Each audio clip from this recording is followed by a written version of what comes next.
S ನಮ್ಮ ಜೊತೆಗೆ ಈಗ ಬಿಗ್ ಬಾಸ್ ರನ್ನರ್ ಅಪ್ ಆಗಿರುವ ರಕ್ಷಿತಾ ಇದ್ದಾರೆ. ಬನ್ನಿ ಮಾತನಾಡಿಸ್ತೀನಿ. ರಕ್ಷಿತಾ, ಎಷ್ಟು ಖುಷಿ ಇದೆ? ತುಂಬ ಖುಷಿ ಉಂಟು ಮ್ಯಾಮ್. ಓಕೆ, ತುಂಬ ಖುಷಿ ಉಂಟು. ಆದರೆ ನೀವು ವಿನ್ ಆಗಲಿಲ್ಲ ಅಂತ ಬೇಸರ ಇದೆಯಾ? ಹಾಗೆ ಇಲ್ಲ, first second third fourth matter ಆಗಲ್ಲ.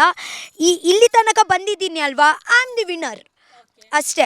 ಜಸ್ಟ್ ನನಗೆ ಟ್ರೋಫಿ ಸಿಕ್ಕಲಿಲ್ಲ ಮತ್ತು ಎಲ್ಲ ಸಿಕ್ತಲ್ವಾ ನನಗೆ, so I am the winner, right. ಎಷ್ಟೊಂದು ಓಟು, ಕೋಟಿ ಕೋಟಿ ಓಟು, ಎಷ್ಟು ಜನ, ನಿಮಗೆ ಎಷ್ಟು ಎಕ್ಸೈಟ್ಮೆಂಟ್ ಇದೆ ಅದು? ತುಂಬ ಜಾಸ್ತಿ ಎಕ್ಸೈಟ್ಮೆಂಟ್ ಉಂಟು.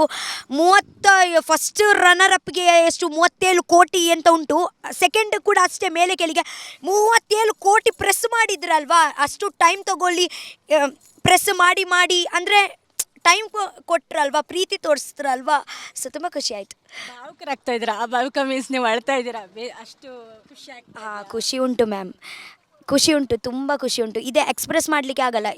ಸಮ್ ಫೀಲಿಂಗ್ಸ್ ಎಕ್ಸ್ಪ್ರೆಸ್ ಮಾಡಲಿಕ್ಕೆ ಆಗಲ್ಲ ಅಲ್ವಾ ವರ್ಡ್ಸಲ್ಲಿ, ಅದೇ ಒಳಗೆ ಉಂಟು.